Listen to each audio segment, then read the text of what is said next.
گرتوتەوە بە زەمان قانونی و بۆ هەتایە بێبەشەیتیا بەدەری هەمووتان باسەوە نەبە دەنگدەرانیشمان بیفرۆشینەوە ئەو وعدێکە بەڵێنێکە و کە دەستخۆشی وە سوپاسگوزاری خۆمان پێشکەشی ئەم چوار پەرلەمانتارە ئەزیزە بکەین کە پێش ئەوەی شتێ بکەن بۆ ئێمە یا بۆ هاوڵاتیان بەڕای من شتێکیان کردو بۆ خۆیان و بۆ مێژووی خۆیان کە ناویان لە مێژووە تۆمار کردو بۆی کە یەکەم پەرلەمانتارن بە فەرمی بۆی کە یاساڕی پێدات دەستبەرداری خاننشینی خۆیان بوون ئەمە لای ئێمە و لای هاوڵاتیانش تەسەوەرەکەم جێی دەستخۆشی و پێزانینە چونکە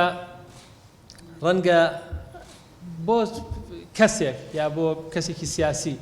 ئاسایی بێت پێش بانگەشی هەڵبژار لە کاتی بانگەشی هەڵبژاردنەوە پێش هەڵبژاردنەکان قسێ بکە بەڵام گرنگە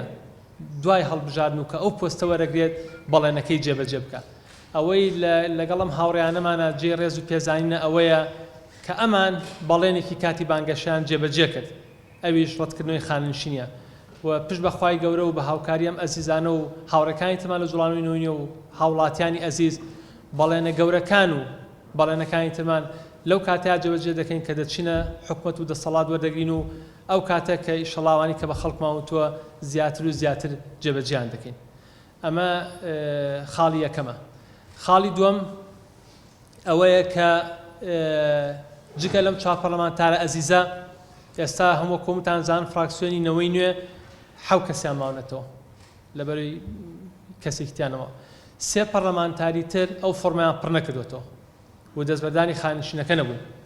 بۆیە لێرەوە پامی ئێمە بۆ ئەو سێ بەڕێزە ئەوەیە کە یان دەبێ ئەو فۆرمی خاننشینیە پڕکەنەوە دەستبەرداری خاننشینەکان بن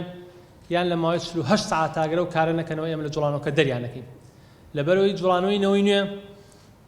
بڕیارمان داوە کە بەلای ئێمەوە گرنگ نییە بەڕاستەکەی چوار پەرلەمانتارمان هەبێ یا 8مان هەبێ یا 7مان هەبێ یا 6مان هەبێ بەلای ئێمەوە گرنگە مەجموعەیە خەڵکی تیابێ کە خاوەن مەبدە و خاوەن ئەخلاق بن و خاوەن بەڵێنی خۆیان بن هەموو کاندیدەکانی نەوەی نوێ پێش هەڵبژاردن لە کاتی بانگەشەیە سوێنیان خوارد قورئانمان خوارد و ڤیدۆکە بڵاو بۆتەوە دوای ئەوە بەڵێن نامەیان پڕ کردوێتەوە کە دەستبەرداری خاننشین بن دوای لە کاتی بانگەشە خۆیان وعدیان بە خەڵکاوە کە دەستبەرداری خاننشین بن ئەگەر کەسێک ئێستا خیانەت لە خوا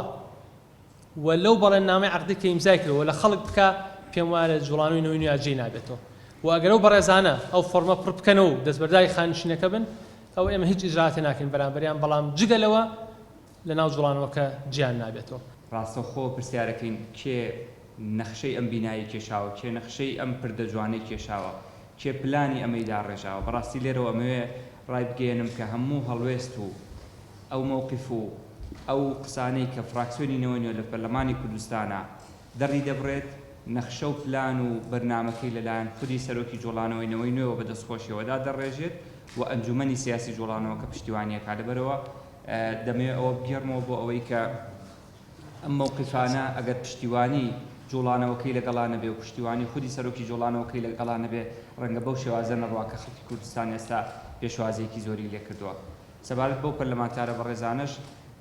کە بەڕێزیان باسی کرد هەرێک لە بەڕێزان مەم بورهان قانع دیاری ئەنوەر هەمڕەحیم لەگەڵ سیروان محەممەد فەرەج بەڕێزیان باسی کردووە کە دەبێت لە ماوەی 48 ساعاتە ئەو فۆرمی ڕەتکردنەوەی خاننشینیە پڕ بکەنەوە وەکو پابەندبوون بەو بەڵێنەی کە پێش بانگەشەیان سەبار بۆی هێز ئۆپۆزیسیۆنەکان وەکو جەناب زانیت تقریبا بازام 3 یا 4 جارێمە مبادرەمان کردووە و من خۆم دووجار سەردانی هەندێک بەڕێزان لە یەکگرتوو لە کۆمەڵم کردووە و سەردانی حتا بزوتنەوەی گۆڕانیشمان کردووە ئێمە پێمان باشە کە ئەم هێزانە جگە لە یەکێتی پارتی هەمویان لە دەرەوەی ئەوانە هاوپەیمانەتێکی بەهێز دروست بکەن ئەو کاتە دڵنیام هەم قورسایەکی زیاتریان دەبێت و هەمیش هیوایەکی زیاتر بۆ هاوڵاتیان گوێڕنەوە و هەمیش کاری فعلی سیاسی ئەوەیە چکە تۆ دەسەڵاتە هەیە زۆر جار سەرباری جیاوازیان بەڵام لەبەر بەرژۆندەکانیان یەکەگرن بۆ چەسانەوەی میلەت یەکەگرن لەم بەریشۆ هێزەکانی تر یەکەم پێم وایە بەشدار نەبوون لە 29 ساڵ مینەتی ئەم میلەتە بۆیە ئێمە پێمان باشە بەردەوام ئەو داوایش بۆیان پێشنیاز دەکەینەوە بەڵام ئەگەر بەدەمەوە هاتن نەبێت لەلایەن ئەوانەوە لە ئێستادا ئەوە گوناحێمیتیانێ بەڵام من هەر گەشتبینم ئیشەڵا کە لە داهاتوودا ئەو شتە دێتە دی من هەموو جارێ نمونەیە گەێنمەوە جارێکم بە دوو نمونە ئەڵەم میوە ئەبێت لە کاتی خۆیان لی بکەیتەوە ئەگەر زوو لی بکەیتەوە نەگەیوە ناخرێت ئەگەر درەنش لی بکەیتەوە خراپ و گەنیوە و بە کەڵکی خواردنە ئەم نمونی دومیش مەگە بێنمەوە ئەو نانی کەی خۆین پێشەوە هەویرە و ئاردە و ئەیشێلی تویکی بە هەویر و ئینجای خۆی پێم وایە خۆپشاندانیش کاتی خۆیەت ڕەنگە زۆر شتی تر هەبێت پێش خۆپشاندان پێویستە بیکە ئامادەسازی بۆ بکەیت و خەڵک ئامادە بێت ناکرێت